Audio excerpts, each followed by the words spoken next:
Hello, hello. We're going to be doing 2 lectures in one again today, but we're going to start with phylogeny and cladistics. So to start off, a little bit of background. We're going to talk about Carl Linnaeus. He is considered the father of taxonomy. Taxonomy is just the system of classifying and naming organisms. So Linnaeus specifically is why we have like scientific names for animals. But he really started this when he wrote Systema Naturae in 1735, which was a whole book of classifications, scientific classifications for animals and plants. And he classified these with a hierarchical classification, which is a system of grouping things according to their levels and orders.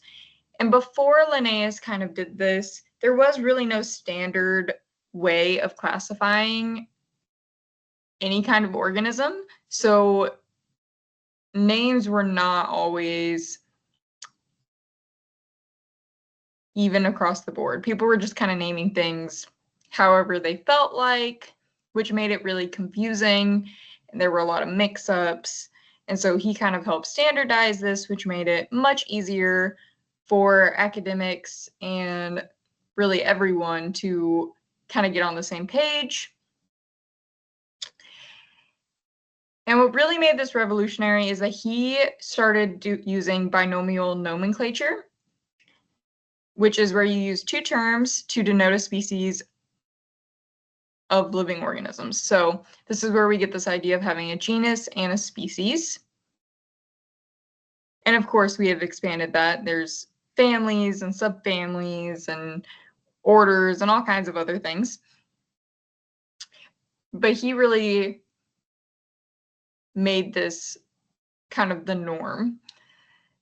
And with Linnaeus's version, he actually divided humans into different subspecies. So he had Homo sapiens and Homo neanderthalensis.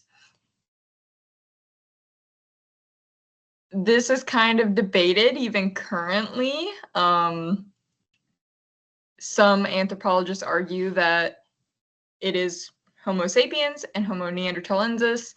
Some argue that Neanderthal should actually be called Homo sapien neanderthalensis, but we'll get into that more later on in the semester. He also labeled all apes as Homo troglodytes. Of course, he only actually knew about chimps and orangutans, so it was not a great system. We do not call them that anymore. Chimps are considered pan-troglodytes, and orangutans are part of the genus Pongo.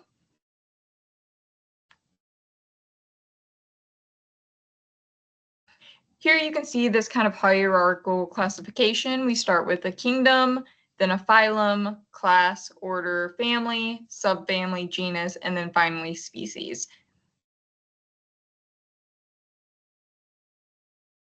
And here we have this human classification. So we are, of course, in the kingdom Animalia because we are animals. We are part of the phylum Chordata because we have a spinal cord. Part of the class Mammalia because we are mammals. The order Primates. The family Hominidae. The subfamily Homininae. Our genus is Homo. All human species are. And then our actual specific species name is Sapiens. And here, a little fun fact at the bottom. We actually share about 98% of the same DNA as gorillas and chimps. Other great apes are our closest related primate species, with chimps, which are pan-troglodytes, and bonobos, which are pan-paniscus, being our most closely related primates.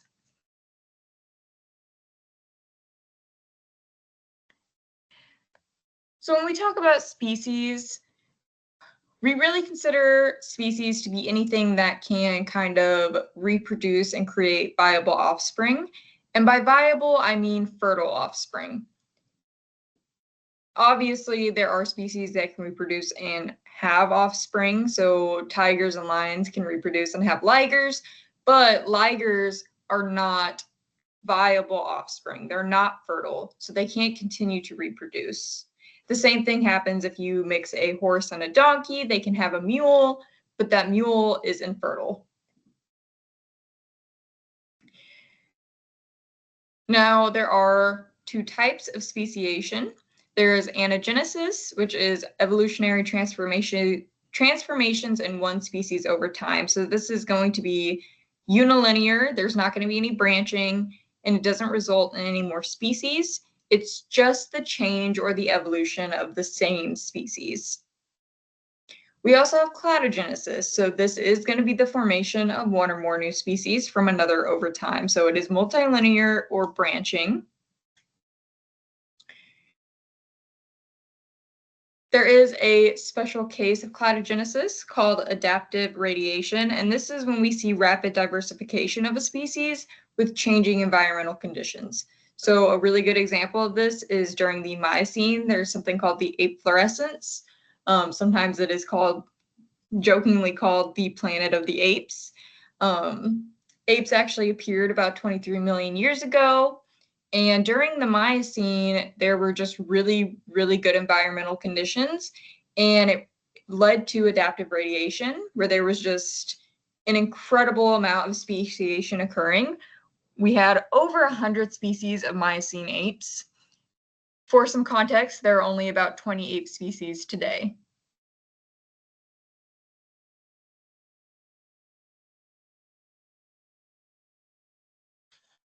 So moving on, we have clades and cladistics. These are based off that cladogenesis idea. A clade is just a group of organisms that we believe have evolved from a common ancestor. And we group these animals into clades so that we can build cladistics or cladistic trees, which is really a method of classification that sorts animals and plants according to the proportion of measurable characteristics that they have in common. So a lot of times this is based off of physical attributes that you can see. Of course, now we can kind of fine tune it based off of DNA evidence, but it is assumed that the higher proportion of characteristics that two organisms share, the more recently they diverged from a common ancestor. So that's how we get into more specifics within our kind of hierarchical classification. So obviously all mammals, they give live birth, they produce milk, that kind of stuff. So we can assume that at some point in time, way back when, any animal that currently does that was coming from a common ancestor. Now, this isn't always the case because you can have traits that are similar, like wings in bats and birds, but they do not have a super close common ancestor. And here we'll kind of talk more about that. So these characteristics that animals can have or develop, these evolutionary characteristics, they can be primitive or ancestral. These are going to be features shared by a group of species by virtue of being present in a remote common ancestor. So for example, eye orbit. All primates have enclosed eye orbitals, and that is considered a primitive feature or primitive characteristic because it is shared with a common ancestor. It's something that we have all passed down from that common ancestor. They can also be derived, and these are going to be features that are shared uniquely between two or more descendant species. So, for example, large brains. These are basically going to be more recently evolved characteristics that less species in a clade share. So, for example, humans and Neanderthals have relatively larger brains than other primates compared to our body sizes. And that would be considered a derived feature rather than a primitive because it isn't something that we share with a common ancestor.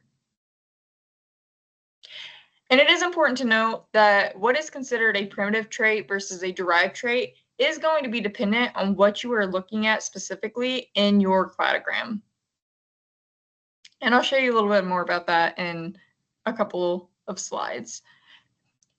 Along with homology, you can also have homoplasy, and these are going to be character traits shared by species that isn't present in a common ancestor. So this is going to be something that has resulted as independent evolution or parallel convergent evolution, whatever you want to call it. These are going to be like our bat wings versus our bird wings. They are both wings, but they don't share a common ancestor that was a primitive trait for. They just happen to both evolve to have that trait because it helped them adapt to their environment. Here we can see an example of cladograms. This is not what your guys' cladogram should look like. This just is kind of a helpful diagram to help understand how traits are assigned. So we always start with our older ancestors. So these are going to be whatever species or organism has more of the primitive traits, doesn't really have any special derived traits. It's going to be very basic. Typically, this is also going to be your older species. And then we're going to branch off. And you can see we have this little diamond here. We have an upside down triangle, and we have this little asterisk or star. These are all going to represent traits. So our Y is going to be our kind of first ancestor in this. And then we're going to branch off. We get to species X, and it's developed this, what would be a derived trait for the species. We're also going to develop C, which is going to have this upside down triangle. That would also be a derived characteristic for that species. But once we move on to species A and B, we see that they share, and we're looking at the cladogram on the left-hand side, by the way. This A and B are going to share this diamond. That is now a primitive trait for them because they are developing it from species X, so from a recent common ancestor. However, this upside down triangle is not shared or derived is a bad word to use. It isn't shared with species C as a common ancestor. So this would be an example of your homoplasy.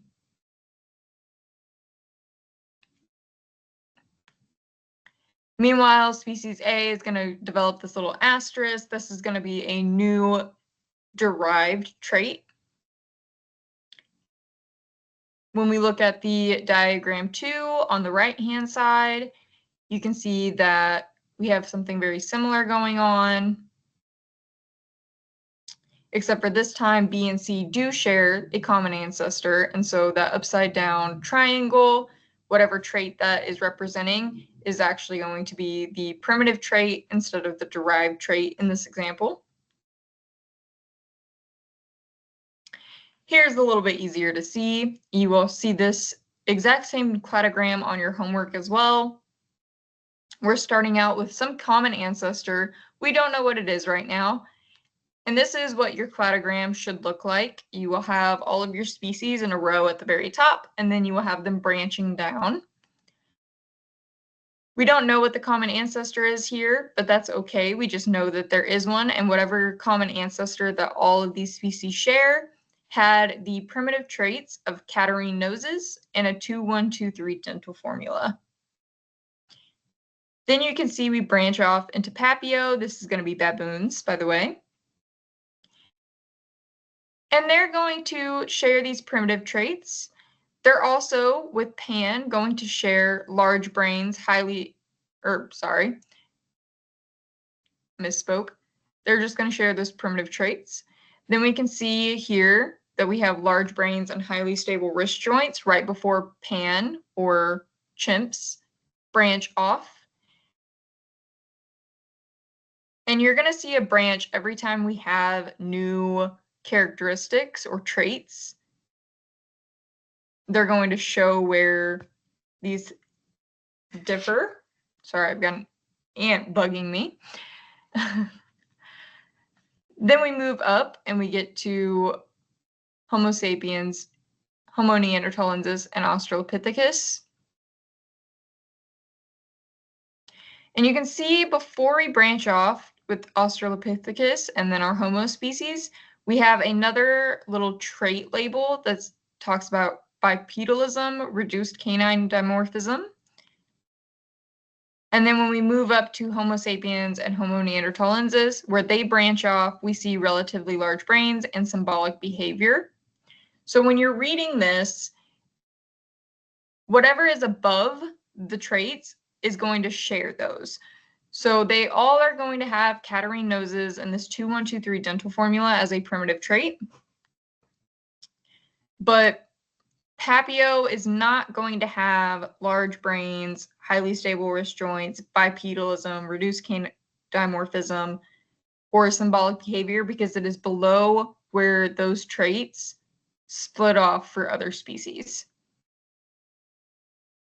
Likewise, Australopithecus is not going to have the relatively large brains and the symbolic behavior that Homo sapiens and Homo neanderthalensis do.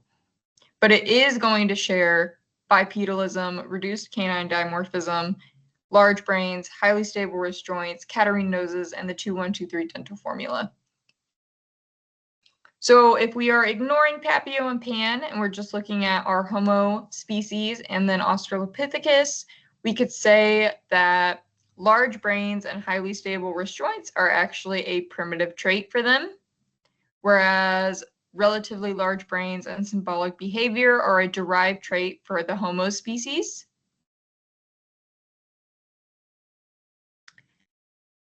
However, if we are looking at the Papio and the Pan, then the primitive traits are going to be the Catarrhine noses and the 2, 1, 2, 3 dental formula, and Pan is going to have derived traits of large brains and the highly stable wrist joint. It won't, however, have the bipedalism, reduced canine dimorphism, or the symbolic behavior that we see higher up in the cladogram. You will also see this on your homework because you guys are going to create your own cladogram. This is a very common way to kind of map out the traits that are going to be important for a cladogram. You can see here that we have our features. We have a nose, tail, the os centrale. This is your wrist bone. And then thumbs. And we have species A through E. So when you do your cladogram, those should be written across the top in just an even line. And we can see for the nose that all of them have a drooping nose except for species E. For the tail, all of them have no tail except for species D and E. The only two that have a fused os centrale is the species A and B. And then they all have opposable thumbs. So through this, you can tell that the opposable thumbs is going to be a primitive trait because all of the species share it. Then you're just going to move up into what is more and what is less shared. So things that are less shared are going to be higher up in your kind of branches or your tree. And things that share more are going to be lower. So we would have, let's see, thumbs is going to be your most primitive trait. Noses are also going to be relatively low on your cladogram because more species share it. And then your tail and your os centrale are going to be up further in the top. We know that species D and species E need to be lower in your cladogram because they are sharing more of these traits that species A, B, and C do not share with them. And if you guys need help with this, you can, of course, let me know. If you want me to check your cladograms before you turn them in, then you can definitely email me those. I do prefer if you draw them rather than trying to do them, you know, like typing or any other way, because it doesn't always show up very well on Blackboard. And whenever you're doing a cladistic, there are a couple of assumptions that you need to keep in mind. So you need to be able to list the general characteristics that are important to the species. This can be in this box that we saw before. For each characteristics, you need to record the different state in which it appears. Then you need to rank the character states as primitive or derived and compare the frequencies of each. So which ones have more primitive traits versus more derived traits. And then you need to sort these species into clades using the derived characters. So the fewer or the more derived characteristics that you have, the higher up in the cladogram it should be. You should also watch this video and kind of think about these questions. And now we are going to move on to our Lab 6 PowerPoint.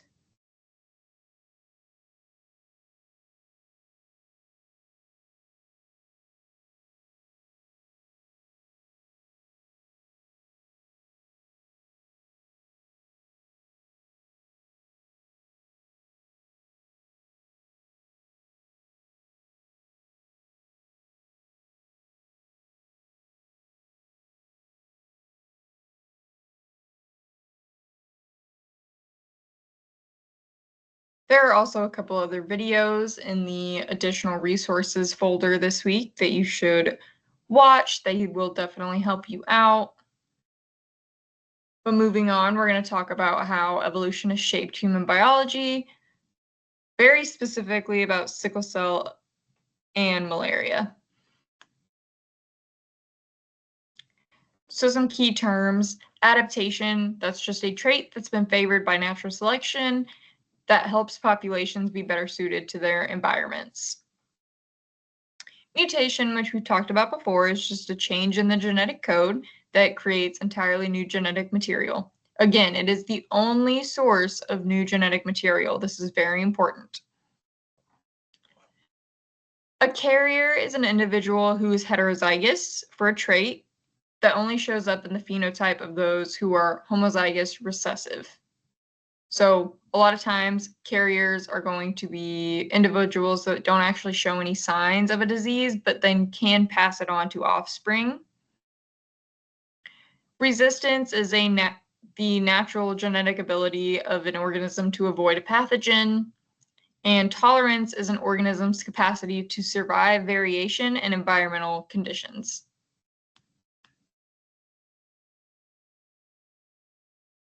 So sickle cell anemia, this is actually a natural mutation and adaptation. It is located on gene 11, and it actually affects hemoglobin S, which codes for the production of the protein hemoglobin, which actually assists with the transport of oxygen around our bodies using red blood cells. So obviously this is very, very important for normal bodily functions. However, sickle cell anemia actually causes misshapen red blood cells. They're shaped like sickles. You can kind of see this in this photo here, which can actually have some serious health consequences. They shape like sickles like this instead of like this round kind of like pillow with that divot that a normal red blood cell has. And that round shape of a normal red blood cell and that little divot actually helps them to carry oxygen, but it also helps them to kind of slide through your veins without blocking anything. Whenever somebody has sickle cell anemia, though, their red blood cells take on this sickle shape. So they are kind of like this like crescent moon shape. And they don't have that divot in the middle to help them carry oxygen. They also, because of their shape and also because of how sticky they get as a result of the sickle cell anemia, they can get caught up and kind of stick together more and result in things like blood clots, but also just clogging different veins and making it very hard for other blood cells to get through and carry oxygen through.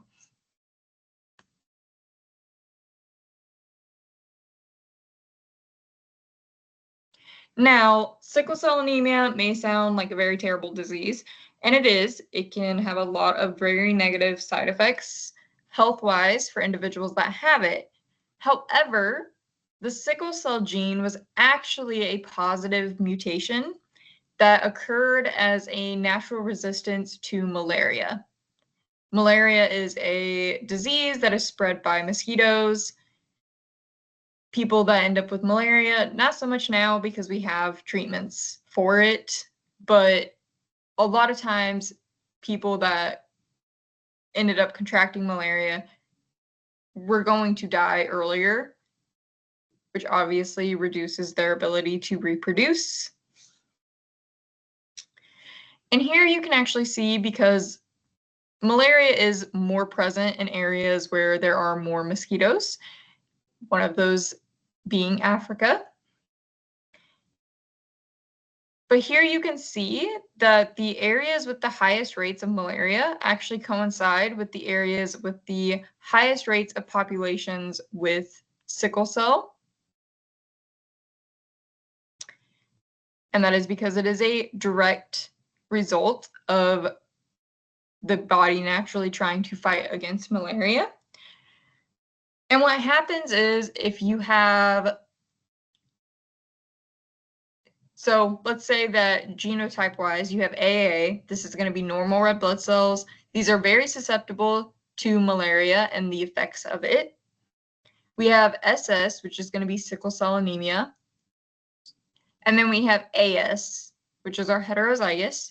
These are going to be normal red blood cells, but they are immune to malaria. So if you end up being heterozygous for sickle cell, then your blood cells are going to be predominantly normal, and you are actually going to have some immunity to malaria. The problem is if you end up with both genes for the sickle cell, and then you have sickle cell anemia with the sickle-shaped red blood cells that causes a lot of health issues.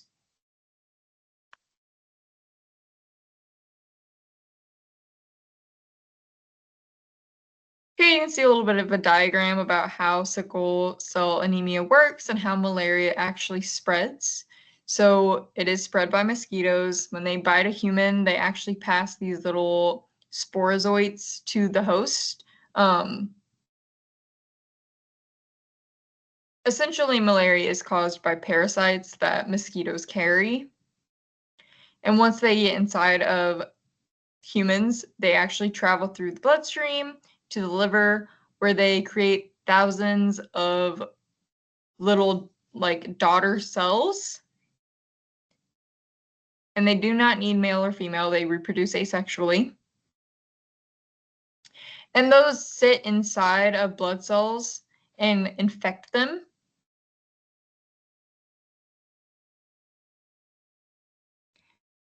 Then they enter the bloodstream, they infect those red blood cells, and eventually they continue to multiply, causing red blood cells to rupture. Once this happens, they spread throughout the bloodstream and just attack more and more red blood cells. Eventually, some of these will actually end up developing into male and females, which can then transfer to other mosquitoes that bite humans. And then it just becomes a very vicious cycle, which is also why malaria is very hard to eradicate in areas that have high rates of it.